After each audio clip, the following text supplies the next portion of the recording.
Two blasts, two mines, one after the other in January of 2006 shook the entire state of West Virginia within 17 days. Miners got trapped, families became agitated, and news came out distorted, adding to the chaos. How did it happen? And what were the causes behind it? Did two similar accidents cause similar outcomes? Or was there a difference? Indeed, the outcomes were not what was expected. Let's watch the video in order to find out more.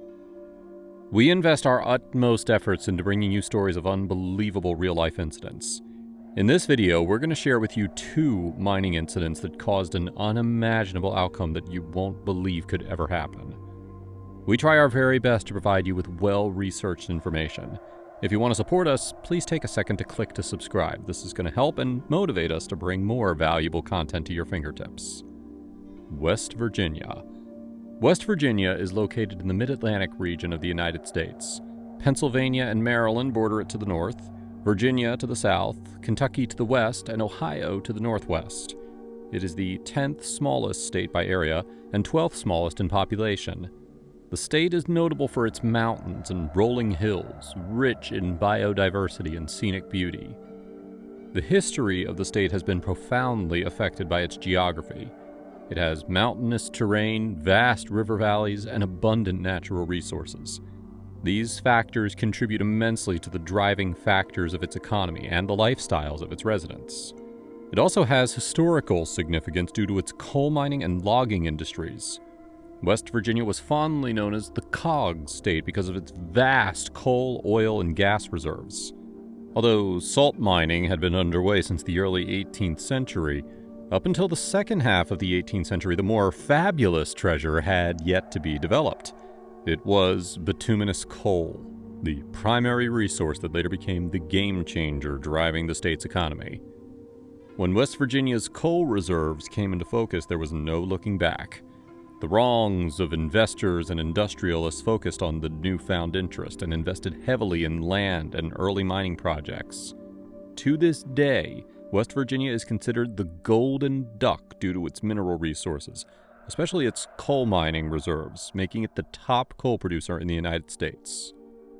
Sago is an unincorporated community scenically located along the Buchanan River in West Virginia. Its clarity and swift flow characterize the Buchanan River. Picturesque hills border it, especially in winter when the landscape transforms with blankets of snow. It is a stunningly beautiful natural scene. It is also the site of the Sago mine. Aracoma. Aracoma is also an unincorporated community in Logan County, West Virginia. Aracoma lies along the Guyandotte River north of Logan County. It is also the unfortunate site of the Aracoma mine disaster. The Sago mine disaster was a coal mine blast that happened on January 2, 2006 in West Virginia. The explosion and collapse trapped 13 miners for nearly 2 days. It is considered the worst mining disaster in the United States since the Jim Walter mine disaster in Alabama in 2001, and the worst catastrophe in West Virginia since the Farmington mine disaster in 1968. The Sago mine disaster caught the limelight in news coverage worldwide due to incorrect information being released initially by the mining officials, stating that 12 of 13 miners had survived, which later on was proven to be wrong. The explosion. The blast happened at 6:30 a.m. on the morning of January 2nd when two carts full of miners were making their way into the mine to start their work. This was the beginning of the first shift of the day. The mine had just reopened after the New Year's holiday weekend. 14 men on the second cart escaped the initial explosion. The 12 trapped miners were on the first cart, which passed the point where the explosion occurred. The group behind them soon found the air too contaminated with carbon monoxide in order for them to attempt a rescue immediately. The causes of the blast are unknown to date. Various theories were applied to understand what exactly caused the explosion. Some of those were initial reports suggesting that there was a thunderstorm in the area at the time and that a lightning strike near the mine may have ignited methane and caused the explosion, though no one reported seeing any such lightning strike. Others suspected there were sparks from restarting the mining equipment after the holiday that ignited the blast. However, The United Mine Workers of America claimed that the explosion was caused by friction between the rocks and metal supports inside the mine. Not one point just mentioned was labeled the actual cause. Still, in the wake of the Sago tragedy, West Virginia quickly passed a law mandating multiple escape routes in case of a reoccurrence of such a disaster. The blast shook the entire mine, and the miners found themselves trapped. The mine quickly filled with fumes and thick smoke, making breathing almost unbearable for the miners. They could sense approaching them at any moment now. They tried taking refuge behind a curtain in order to take cover from the carbon monoxide fumes and huddle together, praying hard for rescue. Still, the barrier was insufficient to keep the poisonous gases at bay. The miners had emergency oxygen rescuers, but several of them failed to function.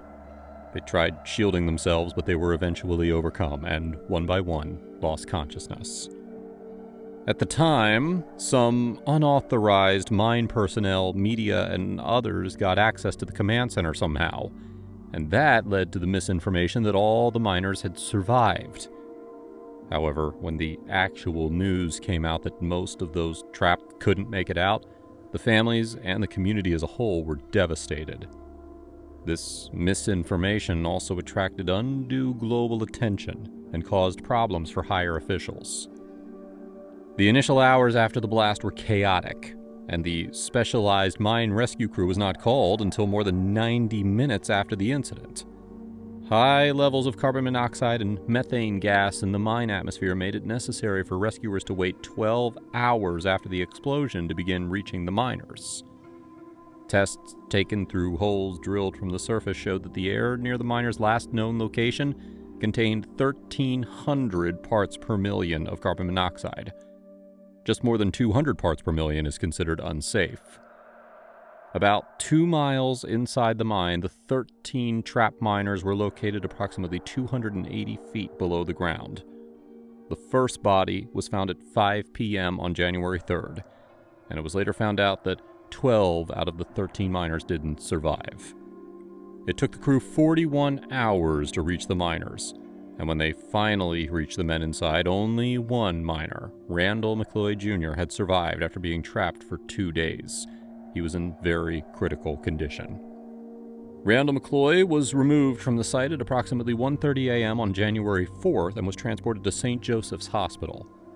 After being stabilized there, he was transported by ambulance later that morning to a trauma center at West Virginia University's Ruby Memorial Hospital. He was found to be suffering from carbon monoxide poisoning, a collapsed lung, brain hemorrhaging, edema, muscle injury, and faulty liver and heart function. McCloy was transferred to Allegheny General Hospital in Pittsburgh to receive oxygen infusions in a hyperbaric chamber to counteract the effects of carbon monoxide. On January 7th, he returned to Ruby Memorial Hospital, where he remained in a coma. Later on, doctors reported that McCloy was showing signs of gradual awakening. On January 25th, doctors reported that McCloy was emerging from the coma, but he was still unable to talk. He was responsive, and he could eat, but again was still unable to talk. McCloy recovered almost fully after months of physical therapy, but he stated that he still suffered from some vision and hearing impairment as well as weakness on the right side of his body. McCloy wrote an open letter to the families of the deceased, published in the Charleston Gazette on April 28, 2006. He narrated the first-hand account of the incident, starting 3 weeks before the actual blast, where he and Junior Toller found a gas pocket while drilling a bolt hole.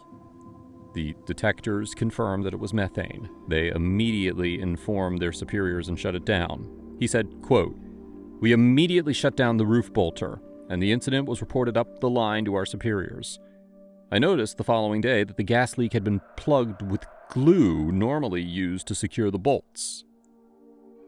He mentioned that right after the explosion took place, the mine filled quickly with fumes and thick smoke, and that breathing conditions were nearly unbearable, and some of the oxygen resources were not working. He wrote, quote, "At least 4 of the emergency oxygen packs were not functioning. I shared my rescuer with Jerry Groves, while Toller, Jesse Jones, and Tom Anderson sought help from others. There were not enough rescuers to go around. Because of the bad air, we had to abandon our escape attempt and return to the coal rib, where we hung a curtain to protect ourselves. The curtain created an enclosed area of about 35 feet. He explained how hard the miners tried to signal their unfortunate location by attempting different ways, but all went in vain. He wrote, quote, "We attempted to signal our location to the surface by beating on the mine bolts and plates. We found a sledgehammer, and for a long time we took turns pounding away. We had to take off the rescuers in order to hammer as hard as we could. This effort caused us to breathe much harder. We never heard a responsive blast or shot from the surface. The exercise exhausted them, and the foul air made breathing more difficult." He explained, quote, "The air behind the curtain grew worse, so I tried to lie as low as possible and take shallow breaths. I could tell that it was gassy. The heavy smoke and fumes caused them to quickly return. There was just so much gas." Now at that point, the miners, despite their fears, he says, quote, "We began to accept our fate. Tolls led us all in the sinner's prayer. We prayed a little longer, and then someone suggested that we each write letters to our loved ones." McCloy concluded the final tragic moments as follows, quote, "We all became very dizzy and lightheaded. Some drifted off into what appeared to be a deep sleep, and one person sitting near me collapsed and fell off his bucket, not moving. It was clear that there was nothing I could do to help him. The last person I remember speaking to was Jackie Weaver, who reassured me that if it were our time to go, then God's will would be fulfilled. As my trapped co-workers lost consciousness one by one, the room grew still, and I continued to sit and wait, unable to do much else. I have no idea how much time went by before I also passed out from the gas and smoke, awaiting rescue." The letter was a tragic memoir of the events that unfolded that day after the explosion and brought tears from every eye reading the chain of events. The families and the community as a whole were devastated. The miners' notes in their final moments had already been submitted to their families on January 5th, 2006. The mine was closed on March 19, 2007 by the Owners International Coal Group, or ICG. Later, in December of 2008, their website announced the permanent closure of the Sago mine. The West Virginia mining community was still reeling from the unfortunate Sago mine explosion and its repercussions when the Aracoma mine disaster hit. It was shocking and uncalled for within 17 days of the first explosion. The Sago disaster had already shaken the community, and so they were not ready to receive more coffins. But fate has a way to make its way. Aracoma inherently became high profile due to the recent Sago disaster. The Aracoma mine incident occurred when a conveyor belt in one of the mines caught fire. The conveyor belt caught fire on the morning of January 19, 2006, when the whole of West Virginia was still mourning the loss of the 12 miners who had lost their lives just 17 days ago in the Sago mine disaster. The fire poured smoke through the gaps in the walls and into the passageway, which filled with hazardous smoke in no time, blocking the miners who were supposed to be using the passageway as their escape route. The smoke obscured their vision, and 2 miners died due to inhalation of excessive amounts of carbon monoxide. These 2 unfortunate men, Ellery Hatfield and Don Bragg, got separated from the other 10 crew members, who eventually held hands and edged along the air intake in dense smoke, somehow making their way to safety. But in contrast, the other 2 died of carbon monoxide poisoning. The investigators believe that 2 walls, each 18 feet long and 6 feet high, were missing from the mine when the incident occurred. If the wall sections had been in place, they would have prevented any air exchange between the conveyor belt and the fresh air intake, which serves as the primary air source for workers inside the mine. Instead, investigators now believe, smoke flooded into the air intake, which also serves as an escape route, disorienting 2 of the miners who became lost. They had no proper ventilation, and then resultantly they couldn't make it out alive. They both suffocated to death. The string of back-to-back highly publicized tragedies has shaken the second most coal-producing state and the nation to the core. Anguished families wonder what went wrong, and politicians demanded new laws. The news became a bulletin where all eyes were fixated on the further developments of the incidents.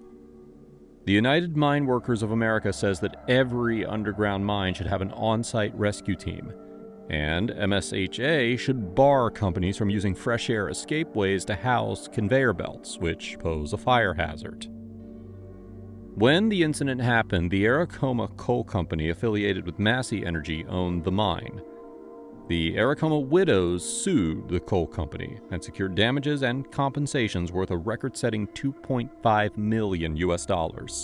This is the highest ever paid fine for criminal charges for a mine safety violation. The occurrence of 2 fatal incidents within 3 weeks was a departure from recent trends in underground coal mining safety. Something was amiss, and this wasn't small.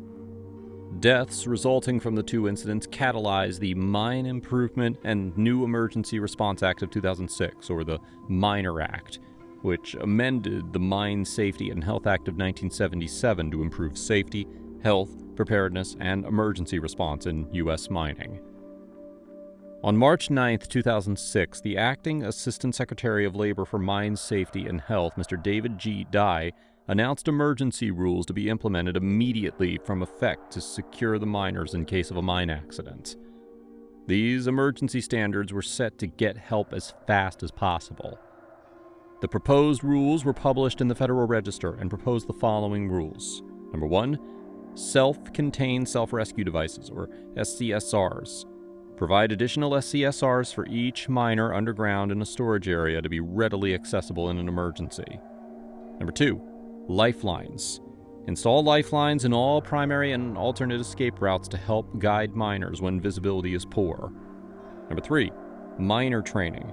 Quarterly emergency evacuation drills on transferring from one SCSR to another. And 4, accident notification. Informing the MSHA, or Mine Safety and Health Administration, of an accident within 15 minutes.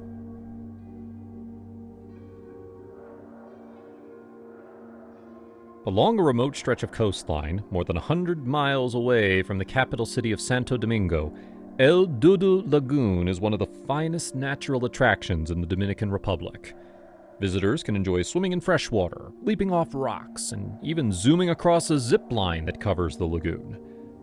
But El Dudu is more than just an easygoing outdoor attraction. If you happen to dunk your head under the water, you'll see that the lagoon goes as deep as 66 feet. Not only that, but in its depths, the lagoon also hides a network of caves. Speleologists travel far and wide to this corner of the island so they can explore these daunting subterranean labyrinths. Sometimes, this ends in disaster. In February of 2019, the world got a startling glimpse of just how disastrous that can be, when 2 experienced divers from Italy dove confidently into the darkness beneath El Dudu Lagoon and never returned. In this video, we'll explore the horrifying demise of 2 divers, Carlos Basso and Carlos Barbieri, and study first-hand accounts from the rescue team to try and work out what really happened on that fateful day deep below the lush forest floor of the Dominican Republic. The event. On February 9, 2019, at around 11:45 a.m., 57-year-old Carlos Barbieri and 44-year-old Carlos Basso entered the cave system beneath the waters of El Dudu Lagoon. Both were diving enthusiasts visiting from Italy.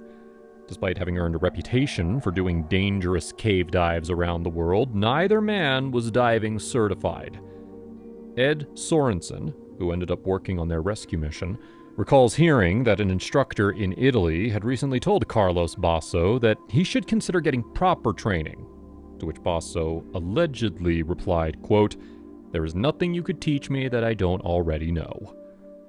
Now, whether Basso actually said this or not, it seems likely that it represents both his and Barbieri's attitudes. Without the proper certification, training, or all the necessary gear, both men plunged into the caves beneath El Dudu Lagoon, brimming with confidence from all their past successes. The underwater world which awaited them was something to behold. After descending deep into the lagoon itself, the pair would have eventually reached the mouth of the cave system. After navigating through some narrow passageways, and right past a highly conspicuous warning sign, the cave system begins to open up. A huge tunnel, full of pillars, stalagmites, and stalactites, winds even further and further into the bowels of the earth. Further on, the two reached a room in which there is actually an air pocket. Divers can swim up and emerge from the surface of the water to breathe fresh air, despite being located far below the surface of the lagoon where the journey began. The cave system winds and descends much, much further than this. Ambitious divers, which Basso and Barbieri both certainly were, can swim for a total of 45 minutes before finally reaching the end of the cave system. Much of the rest of the journey is significantly narrower and more cramped than the beginning. Unusually, the end of the line in El Dudu actually leads up to an alternative exit different from the place you entered. Called Cueva de Lili, divers exiting the cave via this route can expect to see bats, tarantulas, scorpions, and snakes. But whether they had planned on braving the creepy critters or not, Carlos Barbieri and Carlos Basso never made it there. The search. By mid-afternoon, the pair had still not re-emerged from the water. That's when word traveled to Philip Lehman. Lehman is the vice president of the Dominican Republic Speleological Society, or DRSS. Concerned, Lehman enlisted the help of a colleague named Angel Compres, and together the pair traveled to El Dudu. At the time, neither Lehman nor Compres knew what part of the cave system to look in. All they knew was that two divers were inside somewhere, and they were probably in trouble. This was a daunting task, given how vast El Dudu is. The first thing Lehman and Compress noticed upon entering the water was that a lot of silt had been stirred up. These fine particles can reduce visibility in underwater spaces to such a degree that it can be literally impossible to see anything in certain areas. This was obviously a hamper to their search, but it was also a clue. Silt can often be a factor or even a direct cause of many diving accidents. Working on this hunch, the pair were soon joined by El Dudu management and the local authorities from Cabrera, the town El Dudu was located in. The search team cleverly used the silt as a guide, figuring where there was more silt, there was probably a higher chance of the two divers. By following this trail of stirred-up silt, they eventually found a narrow passageway with very low visibility. Here, the search team found a broken guideline. This was a telltale sign that a serious accident had taken place. Unfortunately, using the silt as a map to the diver's location was a double-edged sword. Even though it led them to their first major clue, the visibility was so bad that they soon had to temporarily call off the search. The next day, the search team tried again, but visibility remained terrible and nothing was found. This continued for several days, with still no sign of either Carlos Barbieri or Carlos Basso. Then, finally, days after Carlos Basso and Carlos Barbieri had gone missing, the team made their first gruesome discovery. The body of 57-year-old Carlos Barbieri was found in a side passage. He was caught, and caught so badly that even though they'd found him, the team was unable to recover his body at the time. According to the National Speleological Society, this side passage is very narrow and is usually only attempted by divers using side mount gear. Barbieri didn't bring side mount gear. Following the discovery of Carlos Barbieri, more than a week went by with virtually no progress. At this point, they decided it was time to call in additional help. That's when Mike Young and internationally renowned rescue diver Ed Sorensen were called out to the Dominican Republic. The rescue. The heroic arrival of experts Ed Sorensen and Mike Young were interrupted in transit by an unexpected setback. Upon arriving at the border of the Dominican Republic, local authorities told the two men they weren't allowed into the country.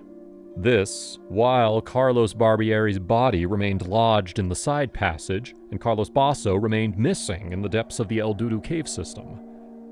In a report later published by the National Speleological Society, the reason for this is sort of strange. Apparently, the government was not only aware of the diving accident, but aware of the fact that the rescue mission was ongoing, and had been for well over a week. But they were wary of letting 2 American rescue divers in to help, because they assumed if it had taken this long already, the operation must have been way too dangerous. After some hasty negotiations, and maybe showing the local authorities his track record, Ed Sorensen and his partner Mike Young were allowed into the Dominican Republic. However, they were allowed in on one condition. They only had 8 days to recover both bodies. After 8 days, the authorities would call off the search for good. Recounting the story later, Sorensen describes how he brought special harnesses with which to extract the bodies. These harnesses were designed to wrap around at numerous different points on the body, for the horrific reason that, after being trapped and submerged for so many days, they may not come out in one piece. Due to the silt and the labyrinth-like nature of the cave system, Sorensen describes how he explored the cave. He held onto his guideline with one hand and held his other hand out in front of him, essentially feeling around for things that weren't made out of sand, water, or rock. He says he found the still-trapped body of Carlos Barbieri by literally bumping into him. Sorensen couldn't extract the body on his own, so he sent for the local crew to bring down a bunch of milk crates full of weights. These weights helped pull Barbieri's body down just enough to maneuver it out from under the section of the passage he was stuck in. Finally, after about 4 hours of grueling work, the deceased Barbieri had been recovered. But even now, nobody knew where the body of the younger Carlos Basso was. The day after the exhausting recovery of Carlos Barbieri, Ed Sorensen and Mike Young headed back into the cave. They continued their search in the same area, venturing slowly deeper into the very furthest depths of El Dudu. Sorensen actually reached a wall at the very back of the passageway before he found the body of Carlos Basso. Basso was down in a crevice. In order to reach him, Sorensen had to let go of the guideline. He held on to Mike Young, who held on to the guideline for both of them, while he worked with one hand to try and recover the body of Carlos Basso. Unlike the first body, this time Sorensen was able to extract the body without additional help. However, due to the extreme depths at which the body was found, the whole recovery again took approximately 4 hours. The aftermath. Even though there are some clear red flags in their story, to this day, authorities still don't know conclusively what went wrong with Carlos Barbieri and Carlos Basso. Overconfidence, and the fact that both men lacked proper training and proper equipment surely played a role, but the specific events that transpired to lead to their grisly demise remain the subject of speculation. The report of the incident done by the National Speleological Society speculates that, as they were nearing the end of their air supply, one of the men, either Basso or Barbieri, got tangled in the line and broke it, making them unable to find their way out. Another theory put forward is that they mistakenly began following a jump line, a different line left behind by other divers thinking it was their own. Either way, the report stresses that neither Basso nor Barbieri should have been in El Dudu in the first place, especially so deep. Not only did their lack of certification and equipment result in their own deaths, but it also left their bodies in an insane situation that put the lives of the rescue workers at risk as well. In the end, like other tragic tales of divers meeting their demise, Carlos Basso and Carlos Barbieri serve today as a cautionary tale for divers of all experience levels to never overestimate their abilities. As the saying goes, the wolf is always at the door. We hope you enjoyed this video and found it informative. Tell us, provided you had the proper equipment and proper training, would you consider exploring the caves in El Dudu? Or would you rather stick to riding the zipline on the surface? Let us know in the comments below. Thank you so much for watching, and please be sure to like the video and subscribe for more content like this in the near future. That's all for now. See you next time.